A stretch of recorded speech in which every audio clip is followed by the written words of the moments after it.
Di a Real Academia Galega que convivencia é a relación entre os que conviven, e que convivir é vivir dúas ou máis persoas xuntas, xa que logo convivimos na casa, no traballo, no estudo, nos grupos de traballo e nos grupos de divertimento, entre amigos e con xente de menor relación, entre iguais e con xente moi diversa.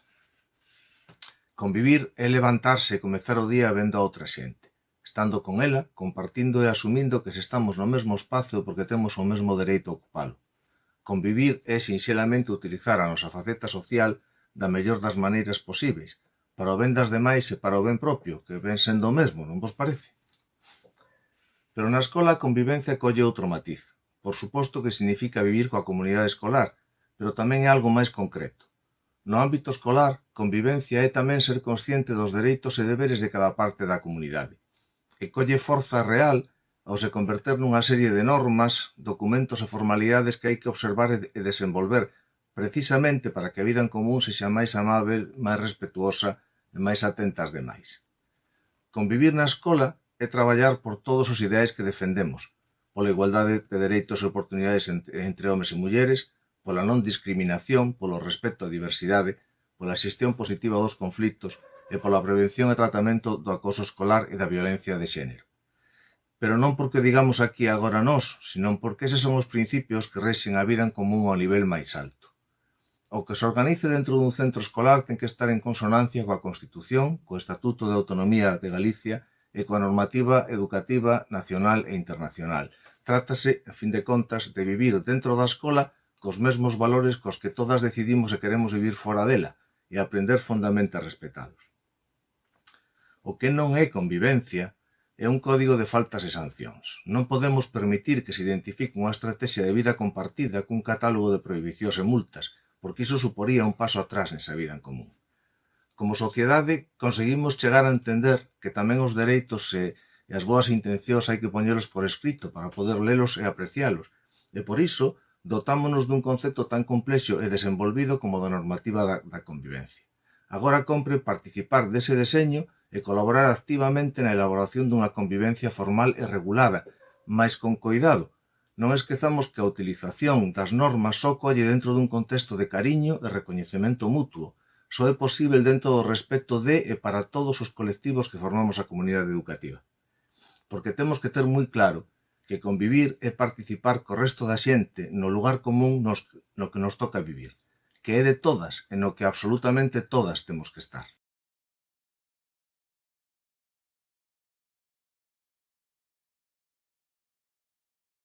Ben, como sabedes, todos os centros educativos teñen diferentes documentos que regulan a vida neles e que son de gran importancia para o bo funcionamento dos mesmos. Falamos, por exemplo, do Plan de Autoprotección, Plan de Orientación e Acción Tutorial, Regulamento de Réxime Interno, Plan de Atención á Diversidade, ou Programación Xeral Anual, etc. etc. Pois ben, un deses documentos é o proxecto educativo de centro. En el fálase do realmente importante, de como organizar a diversidade dentro do propio centro, ou como se vai traballar a educación en valores, a igualdade, a prevención da violencia de xénero ou do acoso escolar. É dicir, nel fálase de como vivir no día a día no centro.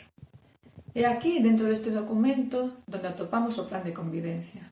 Este plan é de especial importancia, pois nel articúlase a convivencia escolar e as liñas xerais do modelo de convivencia que se pretende implantar, os obxectivos específicos que se pretenden alcanzar, as normas que a regulan e as actuacións que se van a realizar para conseguir acadar os obxectivos fixados.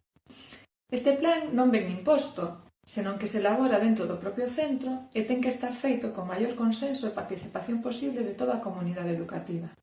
É unha cuestión máis, para que sexa de verdade útil, ten que ser un documento vivo, dinámico, en constante avaliación, para poder adaptalo ás necesidades que vayan xurdindo. As familias debemos, polo tanto, coñecelo, velar polo seu cumprimento e demandar as melloras necesarias para unha convivencia real.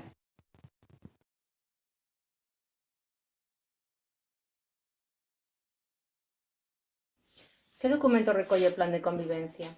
A trascendencia de falar e traballar na convivencia dende a educación non é discutible e por iso está incluído no documento máis importante do centro, o proxecto educativo do centro, o que chamamos PEC, O plan de convivencia é e ten que ser un documento serio, realista, útil, dinámico e adaptado ás necesidades de cada centro e que deberá contar co maior consenso e participación da comunidade educativa. Falar de convivencia non é unha opción, é unha obriga.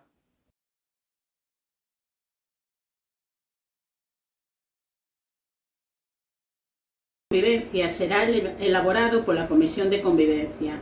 Cando esta non estivese constituída, será elaborado polo equipo directivo. Ten que ser aprobado no Consello Escolar.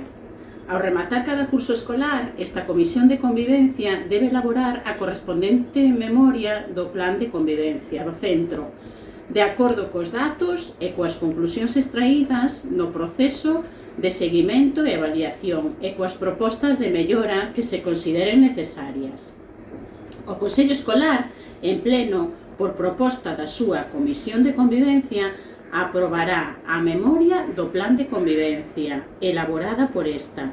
Esta memoria forma parte da memoria anual do centro. Que é a Comisión de Convivencia?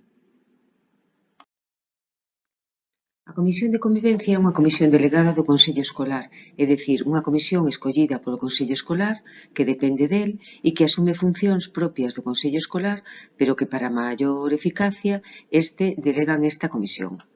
Como Consello Escolar, en esta comisión hai unha representación de alumnado, de nais e pais, de profesorado e de persoal de administración e servicios, na mesma proporción na que está no Consello Escolar. Eso sí, non necesariamente os membros desta comisión teñen que ser membros do Consello Escolar. As funcións que asume esta comisión son as que teñen que ver coa convivencia no centro e que lle corresponden ao Consello Escolar. Elaborar o plan de convivencia, impulsar, propoñer medidas que favorezcan a convivencia no centro, facer o seguimento deste plan de convivencia ou elaborar a memoria anual deste plan que debe facerse todos os anos.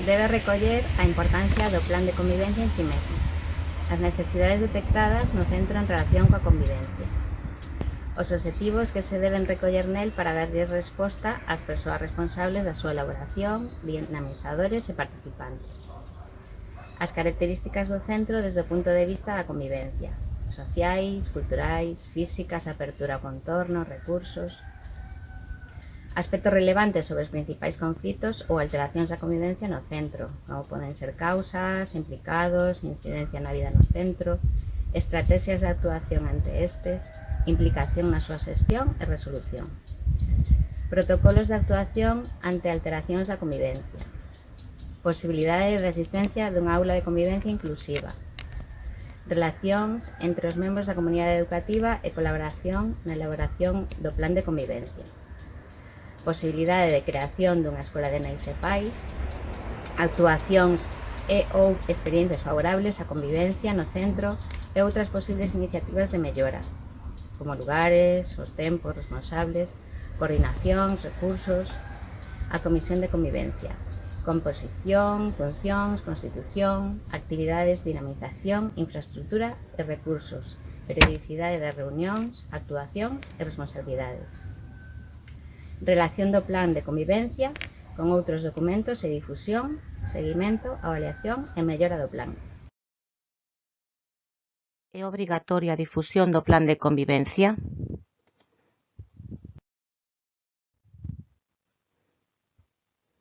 Sí.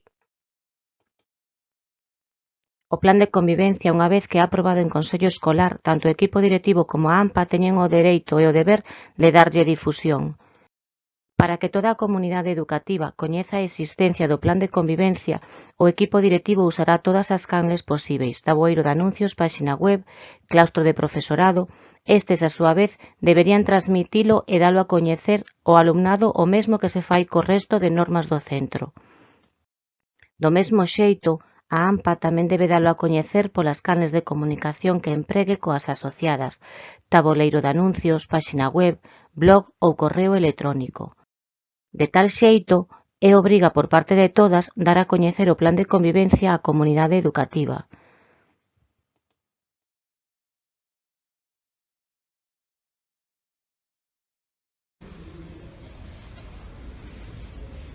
As normas de convivencia.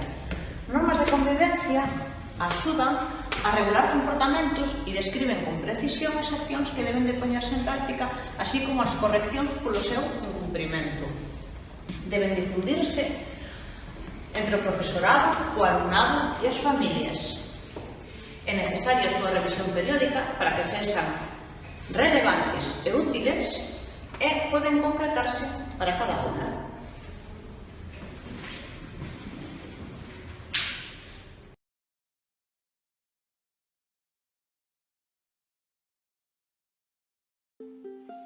É un espazo dentro do propio centro cuxo obxectivo principal é substituír o tempo de expulsión do alumnado que estivese temporalmente privado do seu dereito de asistencia ao centro como consecuencia da imposición de medidas correctoras, buscando a reincorporación á súa propia aula no menor tempo posible.